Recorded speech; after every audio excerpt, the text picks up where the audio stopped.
Bonjour à tous, aujourd'hui nous allons suivre un tutoriel pour remplacer le bloc écran sur le Samsung Galaxy A10. Vous retrouverez bien sûr le bloc écran d'origine en vente sur notre site internet et vous avez un accès direct au produit en scannant le code QR.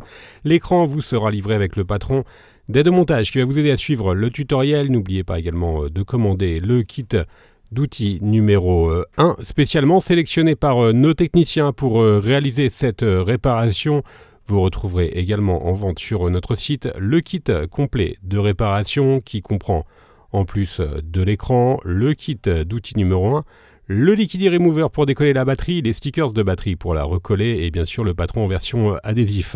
En commandant ces pièces sur notre site internet, vous bénéficiez d'une assistance technique gratuite par chat, par email et également par téléphone et vous bénéficiez également de 10% de remise avec le code YouTube. C'est une réparation qui est assez longue, il faut compter 50 minutes et la difficulté est notée 3 sur 5. Si vous n'êtes pas sûr d'avoir un Samsung Galaxy A10, regardez au dos de votre téléphone et vérifiez votre numéro de modèle, il doit correspondre à SM-A105 ou A105FN. Et bien sûr, comme avant chaque réparation, pensez bien à éteindre le téléphone et à retirer le rack des cartes nano SIM et micro SD et on va pouvoir commencer tout de suite la réparation. Dans la première étape, nous allons devoir décoller la coque arrière, La coque arrière, elle est simplement clipsée sur le châssis du téléphone. Donc on va devoir juste créer un point d'ouverture avec le médiator en métal percé. Une fois que le point d'ouverture est créé, on vient remplacer le médiator en métal percé par le médiator en métal et on va pouvoir maintenant déclipser la coque arrière en faisant levier avec le médiator en métal pour déclipser la coque arrière du téléphone. On commence par le bas et ensuite on va poursuivre sur le côté. Une fois que vous avez créé un point d'insertion assez grand, vous allez pouvoir déclipser la coque arrière en utilisant le levier en nylon. Alors c'est assez simple, hein. Elle est très facile à retirer la coque arrière. Mais par contre, vous avez donc des picots sur tout le contour du téléphone. Voilà, une fois qu'on a fait juste un côté et le bas, normalement, la coque arrière, elle s'enlève très facilement. On va mettre la coque arrière de côté et on va poursuivre la réparation. Et dans la deuxième étape, nous allons devoir déconnecter la batterie. Pour pouvoir avoir un accès au connecteur de la batterie, nous allons retirer le module antenne et le cache supérieur qui est maintenu par 7 vis cruciformes. Alors comme d'habitude sur les Galaxy, ce sont les mêmes vis. Une fois que l'on a retiré les 7 vis, on va pouvoir déclipser le cache supérieur à l'aide du levier. Là, il s'agit du module antenne sur la partie haute et ensuite le cache qui comprend également l'antenne NFC et qui recouvre donc la carte mère. On a un accès maintenant direct au connecteur de la batterie que l'on va pouvoir déconnecter. On va bien sûr poursuivre la réparation et dans la troisième étape, nous allons pouvoir décoller la batterie. Avant de décoller la batterie, l'on va déconnecter les deux nappes qui passent juste au-dessus de la batterie. Donc la nappe d'interconnexion qui relie la carte mère au connecteur de charge et également la nappe de l'écran LCD. La batterie, elle est collée sur le châssis du téléphone et elle est très bien collée. Pour pouvoir la décoller, nous allons utiliser le liquide e-remover que vous retrouverez dans le kit complet de réparation ou en vente bien sûr séparément. Donc on va tout simplement positionner la carte souple sur le bord de la batterie et on va faire couler le liquide e-remover sur la carte en PVC afin que le liquide puisse s'infiltrer sous la batterie et il va comme ça pouvoir dissoudre les stickers de batterie, enfin la colle, l'adhésif qui retient la batterie.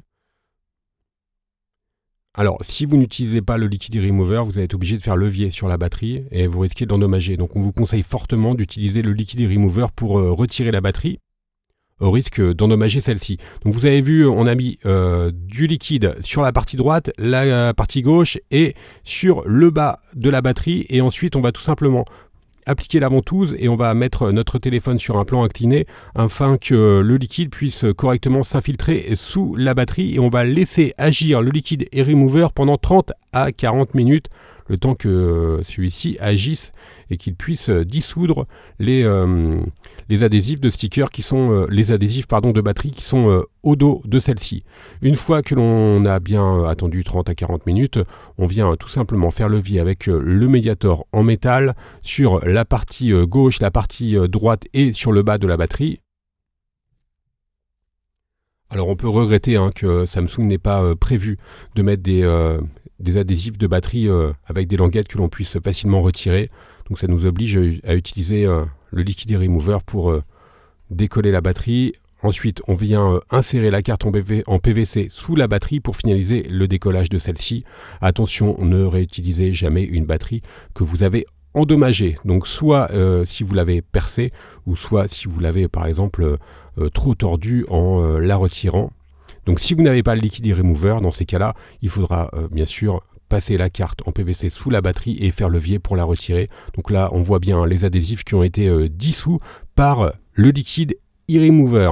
C'était la partie la plus compliquée de la réparation. On va pouvoir maintenant passer à la quatrième étape où l'on va retirer le module haut-parleur externe qui est situé en bas du téléphone.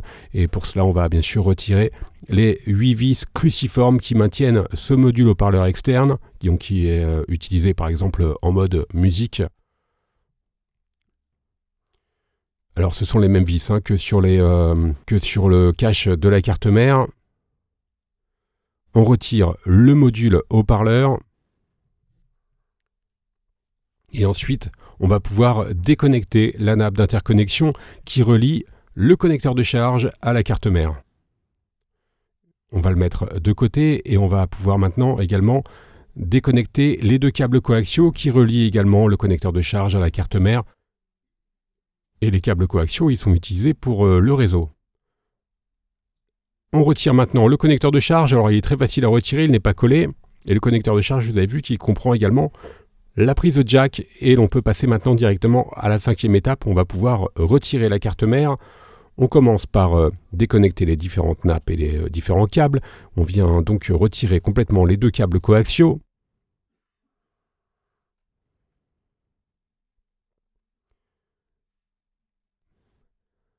Et ensuite, on va pouvoir déconnecter la nappe des boutons volume et power. Il reste enfin une vis à retirer qui maintient la carte mère. Alors attention, vous avez vu, c'est une vis spécifique. Il ne faut pas l'intervertir avec les autres vis. On peut maintenant soulever le haut de la carte et la retirer complètement. Alors comme vous avez pu le constater, sur le châssis, donc sur le bloc écran d'origine, il n'y a pas le vibreur, il n'y a pas également l'écouteur interne qui sont disposés sur le bloc écran d'origine. Donc on va devoir les récupérer sur l'ancien châssis pour les repositionner ensuite lors du remontage sur le nouveau. On va commencer par retirer le vibreur. Donc on le décolle tout simplement avec la pincette et on va faire la même opération pour l'écouteur interne de l'oreille, donc qui sert à entendre vos correspondants en communication. Alors faites bien attention à ne pas déchirer bien sûr la nappe quand vous enlevez l'écouteur interne de l'oreille.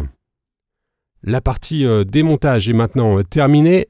On va pouvoir s'intéresser au remontage et nous allons bien sûr prendre le nouveau châssis. Et on va commencer par enlever les protections adhésives. Une fois qu'on a correctement enlevé les protections adhésives, on vient remettre les différents éléments. Donc on va commencer par l'écouteur interne, ensuite on remet le vibreur. On fait bien attention à bien remettre les connecteurs.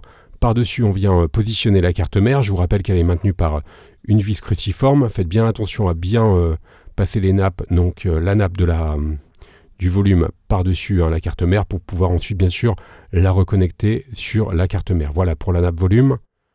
On remet maintenant les deux câbles coaxiaux. Donc le bleu qui est sur la gauche, et faites bien attention à bien le faire passer dans les guides qui sont sur le châssis. Et on va faire de même pour le câble blanc qui est lui situé juste, le connecteur est situé juste en dessous du vibreur. Et on va bien sûr le remettre dans le guide.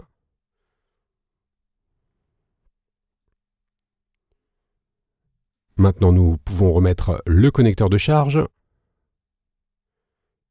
Et on va reconnecter évidemment les deux câbles coaxiaux. Donc le blanc et le bleu. La nappe d'interconnexion. Et enfin, bien sûr, on vient remettre le module haut-parleur qui est maintenu par 8 vis cruciformes.